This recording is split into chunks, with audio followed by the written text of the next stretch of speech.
여러분 안녕하세요. 풍성한 삶의 유영택입니다. 반갑습니다. 품격 있는 어른의 삶을 산다는 것, 어떻게 살 것인가를 또 오늘 나누기를 원하는데요. 오늘은요, 관계 재정립이라는 것을 말씀드리기를 원합니다.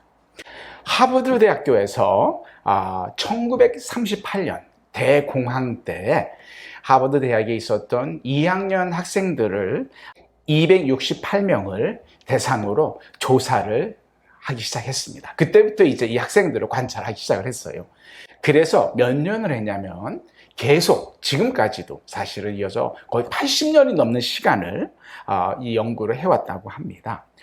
정말 수재들이었죠. 그리고 그 사람들 중에 가장 유명한 사람이 한 명 있는데 바로 존 F. 케네디 대통령이 있습니다. 그때 그 사람들을 이제 계속 80년이 넘게 그들을 추적하면서 조사를 해왔습니다. 그런데 이 사람들이 정말 행복한 삶을 살기 위해서 어떻게 살아가고 있는가를 조사하기 시작을 했어요. 근데 인간관계가 가장 중요하다는 것을 발견했습니다. 물론 그중에 유명한 사람도 있었고요. 사회적으로 지위가 있고 또 명예가 있고 이런 많은 거를 얻은 사람, 성취한 사람이 있었는데 그런 것이 그들의 행복한 게 아니라 인간관계에서, 사람들의 관계에서 그들의 행복을 가장 많이 줄 수 있었다는 것을 조사의 결과로 나왔습니다. 몸을 관리하는 것보다 더 중요했던 거라 그래요. 이 관계 관리가. 그래요. 특별히 인간관계에 있어서 가장 가까운 사람들, 가족, 그리고 친구들, 주변에 가까운 사람들의 관계가 얼마나 중요했는지를 그들의 행복한 삶을 살 수 있도록 돕는 데 가장 중요한 역할을 했다는 것을 이 모든 연구를 통해서 결론을 진 것을 보게 됩니다. 정신적인 건강, 육체적인 건강보다도 이 관계가 그들을 행복하게 만들어줬다라는 결론. 여러분 어떻게 생각하십니까? 그래서 오늘 관계의 재정립이라는 하나의 주제를 나눠보기를 원합니다. 이제 우리가 어른이 돼가고 이제 나이가 들어가면서 관계를 재정립해 가야 돼요. 관계를 정리하라는 게 아니라 관계를 재정립해 가야 됩니다. 이게 우리 관계가 갖고 있는 모든 관계에서 더 의미 있는 관계, 더 보람 있는 관계로 이 관계를 정립해 가야 된다는 것입니다. 그리고 더 편안하고 더 행복한 관계로 우리가 이제 삶을 살아가야 된다는 것이죠. 오늘 여러분과 나눌 것은 세 가지 중요한 관계에 대해서 어떻게 재정립할 건가를 한번 나눠보기를 원합니다.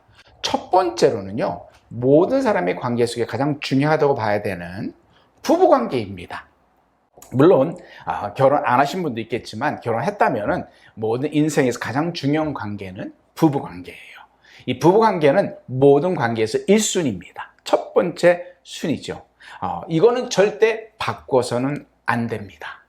삶에 있어서 결혼한 사람이라면 이 부부관계가 가장 중요한 것이라는 것을 기억해야 됩니다. 그리고 또 한 가지는 부부관계에 있어서 이제는 30년, 또 어떤 경우는 40년, 나이가 많이 드신 분들은 50년 이렇게 있을 수 있는데요. 이제 이 관계 속에서 기억해야 될 게 더 이상 바꾸려고 하지 말고 더 이상 바꿀 필요도 없다. 그리고 내 스스로도 바뀔 필요도 없다라는 것을 인정해야 됩니다. 젊었을 때는 우리가 성장하고 성숙하기 위해서 계속적인 변화와 새로운 것을 추구하게 됩니다. 결국 나쁜 게 아니죠. 그런데 이제는 나이가 들 만큼 들었고 이제는 있는 그대로 서로를 사랑하는 아내에 대해서도 그렇고 남편에 대해서도 이제는요 바꾸려고 할 필요가 없어요. 지금까지 살면서 바꾸려고 했는데 안 바뀌었잖아요.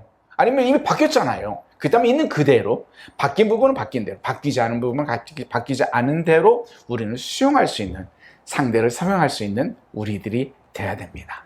그리고 또 한 가지 부부관계에 있어서요, 이제는 더 이상 희생적인 사랑이 중요하지 않습니다. 그럼 어떤 사랑이 중요하냐? 새로운 사랑을 해야 된다는 거예요. 새로운 사랑, 부부관계인데도. 그렇습니다. 아내로서 남편으로서 상대방에 대해서 희생적인 사랑이 아니라 새로운 사랑으로 그를 대해주고 그를 수용할 줄 알아야 된다는 것이죠. 이제는 포기할 필요 없어요. 새로운 것을 시도해 보십시오. 자, 구체적으로 해볼게요. 같이 새로운 일을 해보십시오. 같이 새로운 곳에 가보십시오. 그리고 새로운 사람도 만나보십시오. 새로운 친구로, 그리고 새로운 그러한 일들을 해볼 때에 이제 부부 관계에서도 새로운 일이 시작되는 것을 보게 됩니다. 전에는 수용해주고 희생했었어요. 이제는 그럴 필요가 없습니다. 이제는 새롭게 전에 해보지 않았던 것을 함께 해보고 함께 경험해보는 그러한 부부 관계가 필요하다는 것입니다. 이게 부부 관계의 제 정립입니다. 이제 뭐 앞으로 살면 10년, 20년, 30년, 그렇죠? 아주 장수하시면 뭐 모르겠어요. 더 갈 수도 있지만 어쨌든지 남은 시간이 많지 않기 때문에, 어쨌든 지금까지 살아온 것보다 짧기 때문에 이제는 서로를 즐기는, 서로를 수용해주는, 서로를 베풀어 줄 수 있는, 그렇게 수용할 수 있는 그런 부부 관계가 필요하다는 것입니다. 자, 그리고 두 번째 관계 재정립에서 필요한 게 무엇이냐면요, 자녀와의 관계예요. 자, 여러분 자녀와 관계는 어떻게 지내고 계십니까?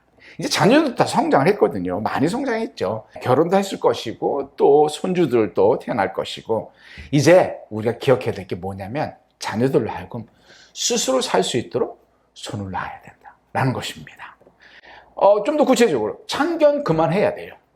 그리고 그들이 결정하고 그들이 가는 그 방향과 목표에 대해서는 존중해 줘야 된다는 것입니다. 더 나아가서는요, 잘하려고 했는데 실수도 하고 또 실패도 합니다. 이거 부모 입장에서 참 어려운 얘기죠. 수용하기가. 어떻게 해서든지 실수하지 않고 어떻게 해서든 실패하지 않게 만들려고 하는 게 부모의 마음이잖아요. 근데 그렇지 않습니다. 자녀에게는 자녀의 삶이 있잖아요. 그래서 이제는 우리는 나이가 들었고 이제 자녀들도 나이가 어느 정도 성숙했기 때문에 그들 스스로 결정한 거에 대해서 실수든 실패든 수용하고 그걸 통해서 많은 걸 배울 수 있는 기회를 우리도 그들에게 허락했어야 된다는 것이죠. 아니, 어쩌면 더 젊었을 때부터 이것을 허락해 줘야 될지도 모릅니다. 그래서 자녀와의 관계 속에서는 이렇게 정리를 해보려고 합니다. 사랑이라는 햇빛을 비춰주면 돼요, 우리 자녀들에게. 그리고요, 용기라는 물을 가끔 줄 필요가 있습니다. 그리고 더 나아가서는 그들은 젊어요. 그렇기 때문에 그들이 갖고 있는 인생에 대한 희망을 기억할 수 있도록 바람을 살살 불려주는 그러한 자녀의 관계를 만들어 가시기를 원합니다. 이걸 보고 상호 독립적인 관계다라고 봅니다. 서로를 각자가 인정해주고 그러한 독립적인 관계에서 그들을 섬겨주고 세워주는 그런 관계를 말하는 것이죠. 이제 지금까지 재정이나 또는 도움을 주는 거나 관계에서 묶여 있었다면 이걸 풀고요, 이제 그들을 스스로 할 수 있도록 건강하고 좀 더 평안한 관계로 유지할 필요가 있고, 그런 거리를 둘 필요가 있다는 것입니다. 이게 자녀와의 관계에서 또 다른 재정립을 말하고 있는 것입니다. 그리고 나서 이제 여기서 한 번 더 가서 우리가 나이가 늙어서 이제 스스로 많은 일을 할 수 없을 때에 우리가 자녀에게 의지하게 하는 관계로 바뀌게 될 것입니다. 자, 그리고 마지막 세 번째로는요, 이제 친구 또는 동료와의 관계예요. 이 관계는요, 그냥 저절로 만들어지는 건 아닙니다. 거기에는 시간과 물질의 투자가 필요해요. 그렇죠. 근데 이 친구들과의 관계에서 첫 번째 여러분들에게 나누고 싶은 건 뭐냐면 이성 친구예요. 이성 친구. 나이가 좀 들었다고 해서 이성 친구를 당연히 이성 친구도 있을 수 있어요. 그랬을 때 조심해야 될 게 뭐냐면은 더욱 그 관계가 깔끔하고 분명하게 이어져야 됩니다. 특히나 거룩한 관계가 돼야 되는 것이죠. 혹시라도 이제 나이가 이렇게 들었으니까 그냥 적당히, 아닙니다. 이성 친구는요, 나이에 관계없이 항상 깔끔하고 분명하며 거룩해야 된다는 것을 기억하십시오. 혹이라도 이제는 혼자 된 분들이 있다면 그렇습니다. 정말 관심 있으신 그런 이성이 있다면요, 정식으로 관계를 시작하시든지, 그렇지 않으면 깨끗하게 유지하든지 이런 게 필요하다는 것이죠. 예, 불필요한 만남, 불필요한 의도, 아니면 불순한 의도를 가지고 그들을 만날 필요는 없다라는 겁니다. 이성 친구에서 이걸 기억해야 됩니다. 자, 이성 친구에 대한 얘기를 나눴고요. 자, 친구에는 종류가 다양하죠. 이성 친구 말고도 동성일 경우에는 정리를 해보면요, 나에게 도움이 되는 친구들이 있습니다. 즉 내가 필요한 친구들이 있어요. 그런 친구들이 누구인지, 어떠한 친구들인지를 좀 작성해 보십시오, 명단을. 그리고 그들과의 관계를 어떻게 잘 유지해 갈 것인가를 생각해 볼 필요가 있습니다. 서두에서 말씀드렸죠. 이 친구 관계, 동료 관계는요, 시간을 투자해야 되고 물질이 투자돼야 됩니다. 그래서 기억해야 됩니다. 그리고 또 한 그룹의 친구들이 있어요. 나에게 도움을 주는 친구들뿐만 아니라 내가 도움을 줘야 될 친구들도 있습니다. 나를 필요하는 친구들. 그 친구들의 명단도 만들어 보십시오. 그리고 내가 나의 시간과 나의 물질을 그들을 위해서 어떻게 그들에게 나눌 수 있는지를 좀 더 정리해 볼 필요가 있습니다. 이제 필요한 것들이 각각 다르지 않습니까? 그래서 그거를 잘 치우기 위해서는 준비하고 계획해서 그들과 시간을 보내고 그들에게 물질을 나눌 수 있는 그러한 지혜가 필요한 것이죠. 그리고 또 한 종류의 친구들이 있어요. 이걸 어떻게 설명을 해드리면 좋을까요? 불편한 친구들이 있을 수 있습니다. 혹이라도 오해하지 마십시오. 이런 친구는 필요 없는 친구라는 의미는 아닙니다. 세상에 필요 없는 친구가 있겠습니까? 하지만 나를 힘들게 하고 나를 불편하게 하는 친구는 있을 수 있어요. 그렇죠. 그럼 어떻게 해야 될까요? 네. 이런 친구들은 사실 삶에서 없으면 좋겠다라고 우리는 쉽게 생각할 수 있는데 그렇지는 않은 것 같아요. 그래서 이렇게 말씀을 드리겠습니다. 삶 속에서 많은 것을 공부하게, 배우게 하는 친구들이 이런 친구들이에요. 예. 하지만 이런 친구들이 있다 해서 저절로 배워지는 것은 아닙니다. 물론 좋은 관계 속에서도 뭔가 배울 수 있지만 어렵고 힘든 관계에서 우리는 더 많은 것을 배우게 되잖아요. 그래서 이렇게 불필요한 아니면 불필요한 친구같이 느껴지고 필요 없는 친구로 느껴질 수도 있고 불편한 친구들일 수도 있는데 그런 친구들도 우리 삶에 꼭 필요하다는 걸 기억하시면서 우리는 그들과의 관계 속에서 무엇을 계속 배울 것인가를 꼭 기억해야 됩니다. 자, 그렇다면 이렇게 불편한 또는 불필요한 듯한 친구들과의 관계를 어떻게 잘 갈 수 있을까요? 첫 번째로는요, 건강한 거리를 유지해야 됩니다. 즉, 관계가 너무 가까우면 힘들어지고요. 그리고 너무 멀면 소원해지겠죠. 그죠? 관계가 끝나겠죠. 그래서 좀 건강한 거리를 유지할 필요가 있습니다. 나에게 너무 가까이 오면 제가 한 발짝 뒤로 물러가면 되고요. 이 친구가 너무 멀리 가면 내가 한 발짝 다가가면 되는 겁니다.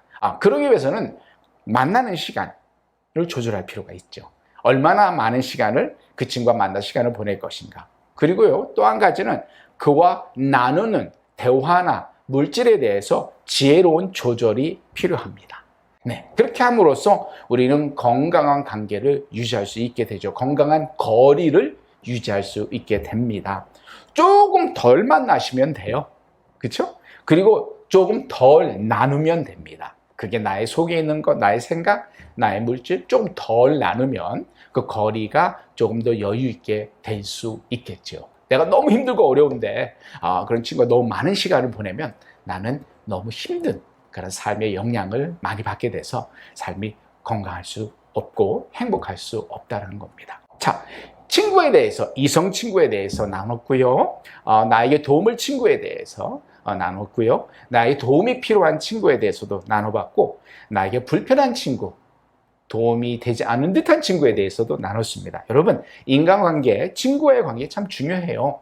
더욱더 나이가 들어갈수록 많은 친구들, 동료들의 관계가 우리로 하여금 행복하게 살 수 있게 만들어준다고 하버드 대학교 연구에서 나왔지 않습니까? 그래서 잘 유지해야 되는데 건강한 관계를 유지할 필요가 있다는 것입니다. 그래서 이 세 번째를 마무리하면서 있는 친구들 이렇게 하면 되겠구나 하겠지만요, 이것으로 부족합니다. 왜 그러냐면요, 친구들은 가까워지기도 하지만 더 많이 멀어지기 시작해요. 그래서 우리에게는 새로운 친구들이 필요합니다. 네, 그래서 마지막에는 이 새로운 친구들에 대해서 잠깐 나누고 맞추도록 하겠습니다. 우리는 새로운 친구를 만들어야 돼요. 옛날에 어렸을 때 불알 친구라고 하죠. 그때 친구, 중고등학교 친구, 대학 친구, 직장 친구 있는데 이 친구들은 점점 좀 멀어집니다. 그러면은 친구의 숫자가 줄지 않습니까? 그래서 우리는 새로운 친구를 사귀어야 되는데 새로운 친구를 사귀기 위해서 기억해야 될 한 가지 중요한 게 있어요. 무엇이냐면 나이로 제한을 두지 말자. 이제는 우리가 나이가 들 만큼 들었기 때문에 친구를 사귈 때에 나이가 비슷해야만이 친구를 생각하지 말자라는 거예요. 나이가 10살, 20살이 훨씬 젊은 사람도 친구가 될 수 있다는 것. 더 나가서 나이가 20살, 30살 많아도 친구가 될 수 있다는 것.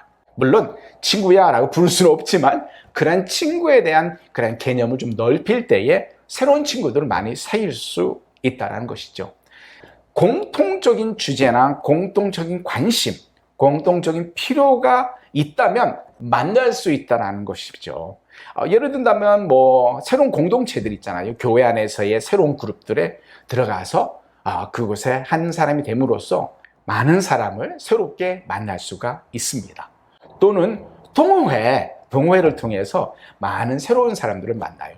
이 동호회 같은 경우에는 나이가 아니잖아요. 그죠? 연령이 아니잖아요. 관심, 그거에 뭉치는 거기 때문에 이걸 통해서 새로운 나이의 다양한 친구들을 만날 수 있다는 것이죠. 각종 모임을 통해서 여러분 만날 수 있습니다. 무엇을 배우러 가면 그곳에는 다양한 연령의 사람들이 와서 함께 배움으로써 이 공통적인 필요에 의해서 친구를 만들 수 있게 되는 것이죠. 도움을 주기도 하고 도움을 받기도 하고. 그래서 새로운 친구 만들기가 꼭 필요합니다. 여기서 우리가 친구 그러면은 옛날하고 좀 다른 관점이 생겨야 돼요. 뭐냐면 이제는 함께하는 관계, 그게 친구라는 것입니다. 함께하는 사람이 친구예요. 함께하고 함께 알게 되는 관계가 친구라는 것이죠. 이렇게 되면은 우리 삶 속에서는 다양한 친구들을 계속 만나게 되고 그 관계를 경험할 수 있게 됩니다. 자, 나이가 든다고 해서 나이 든 사람만 친구, 아니면 비슷한 연령의 사람은 친구가 아니라는 걸 기억할 때에 우리의 삶이 훨씬 더 많이 풍성해진다는 것입니다. 자, 오늘은 이제 품격 있는 어른을 살기 위해서 필요한 중요한 한 가지 관계의 재정립에 대해서 나눴습니다. 부부관계, 자녀의 관계, 친구들과의 관계, 그리고 새롭게 친구를 만드는 것에 대해서 여러분 나눴는데 한번 여러분 삶 속에 이 중요한 것들을 적용함으로 여러분 삶이 더 풍성해지시고 행복한 그런 삶을 경유해 보시기를 바랍니다. 오늘은 여기까지. 감사합니다.